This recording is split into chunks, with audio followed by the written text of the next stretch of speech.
Hello everyone, it's day 66 and today I have my 2024 Indian Express newspaper and I am on the explained page, and the first important article over this page is about the pesticide that FSSAI has allowed 10 times more pesticide limit in the spices. So let us see what this article is arguing about that. So the FSSAI, that is Food Safety and Standard Authority of India, the country's apex food safety regulator, last month increased the default limit for pesticide residue present in spices. The new default limit will be applicable only in cases where the Indian regulation and in international standards do not specifically mention the maximum residue limits. The highest amount of pesticide residue that is legally tolerated in or food or feed. The default limit for spices has been increased to zero point 0.1 milligram per kilogram, which is a tenfold increase over the previous 0.01 milligram per kilogram. The default MRL, the default MRL maximum residue limit for other food product remains the same at 0.01 milligram per kilogram. So the development has come at a time when some Indian spice mixes were removed from the shelves in Singapore and Hong Kong after higher than permissible limits of the pesticide ethylene oxides was found in them. So why has the limit for spices been increased?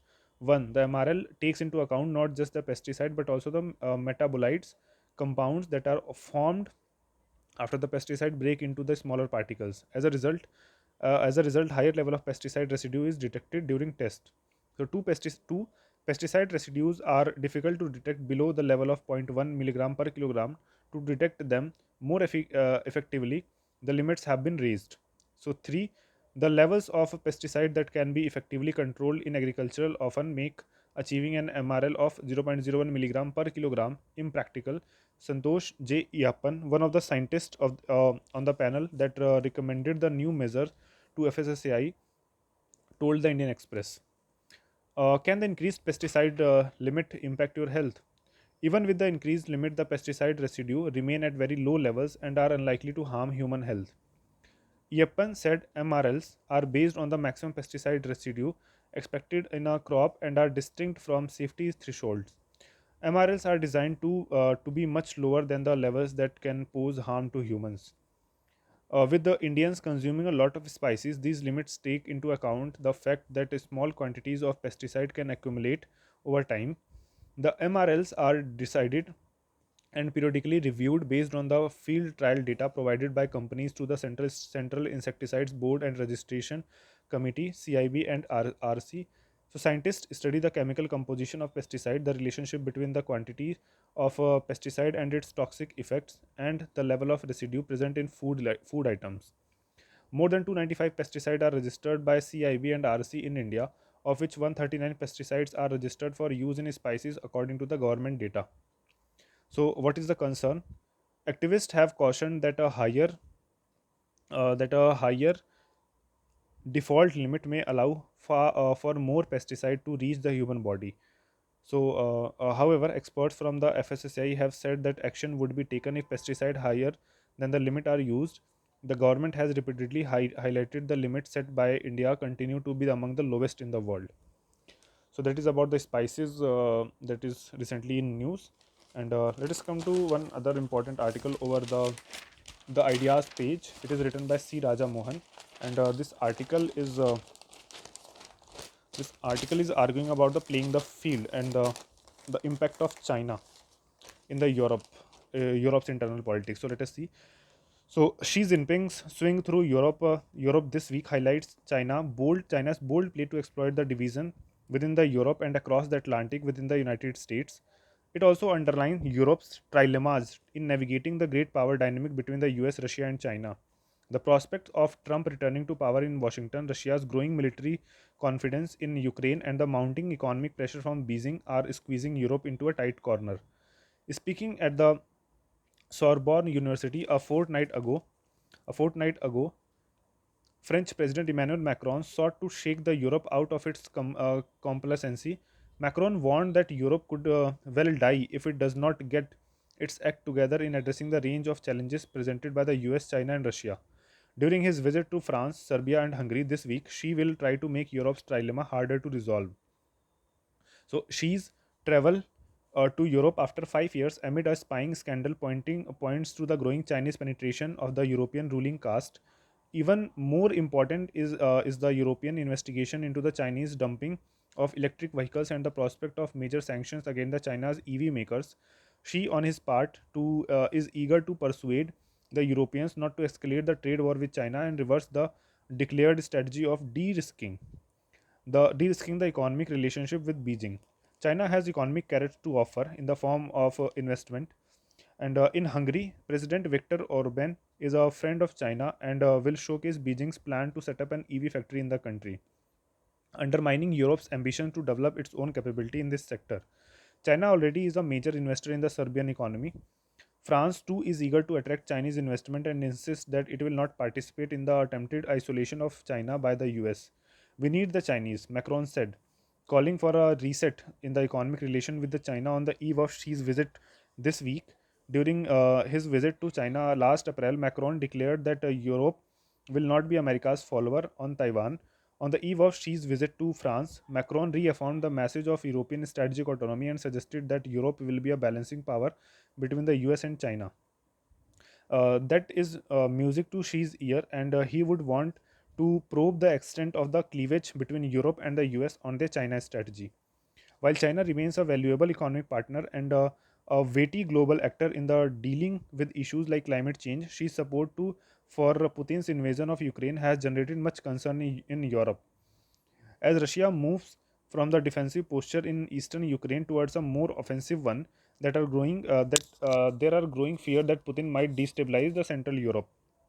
Macron sought to stop the war in Ukraine in early 2022 by reaching out to Putin, arguing that Russia is a natural part of the European security architecture and should not be isolated. Today, Macron affirms that Putin poses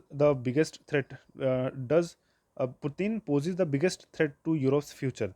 While thanking to the US for its support, Macron says Europe can't bet on this forever and need to take charge of its security. Macron has also floated the idea that Europe should be prepared to send troops into Ukraine to stop further advances by Putin's armies. But it has met such resistance across Europe, including from Germany, which has no desire to put boots on the ground in Ukraine. Some in Europe bet she is the only world leader who can moderate Putin's policies towards Ukraine. They are eager to have his presence at the Ukraine Peace Conference being organized by Switzerland in June this year. But this is nothing to suggest that she is willing to undermine, let alone abandon Putin at this moment. After Paris, she stops in Serbia and Hungary, which have two of the most pro-Russian regimes in Europe. She's born homey with the leaders in the Budapest and Belgrade will at once underline the divisions in Europe and extent of support for the Sino-Russian alliance. While the US characterization of the Sino-Russian center, uh, Russian entente as an axis of the authoritarians, has some resonance in liberal Europe. She is called to reject Cold War mentality and bloc politics sound right to the peace constituencies in the continent. She has timed his visit to Serbia to coincide with the 25th anniversary of the NATO bombing on the Chinese embassy in Belgrade. China has never stopped using that incident to counter the Western narrative of upholding international law and a rule based order.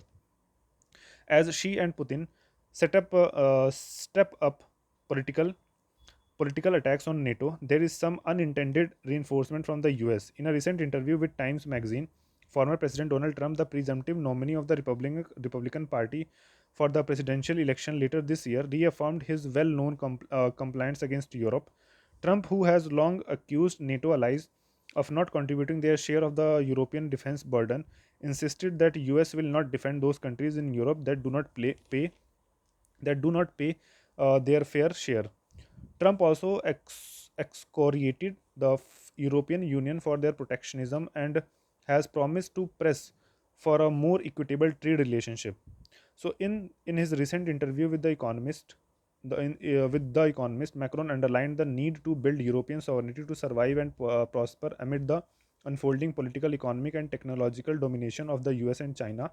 But skeptics point into the deep division within the Europe that the that limit the possibilities for translating Macron's ambitious quest for the European strategic autonomy. Yet, the bonds between the US and Europe are too tight for either side to simply walk away from the other.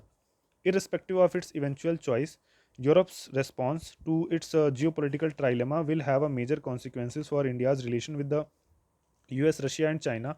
Europe sees Russia as a principal threat and China as an opportunity and is under pressure from the US to share a greater part of the defense burden in Europe against Russia and contribute to Asian security by boosting the US balancing effort against China. For Delhi, Beijing is the principal challenge and Moscow is part of the answer. Meanwhile, US domestic policies have become a variable in shaping great power relations. If Delhi does not want to be a passive victim of a potential big shift in the relation between Washington, Brussels, Moscow, and Beijing, it will need to step up its engagement with Europe. This must include a greater focus on trade and security challenges like Ukraine. The last few years have seen India and its traditional neglect of Europe. It has enhanced the outreach to individual European powers like France, sub-regional groups like Nordics, small economic groups like EFTA and the European Union, but Delhi has barely scratched India's strategic possibilities in Europe. So this article was talking about the how Xi Jinping is trying to take advantage of the divide in the European Union itself, and what are the challenges that it poses to India as well as to the US and the world order. So this is a news in transition. We'll see another important article over the period. So till then,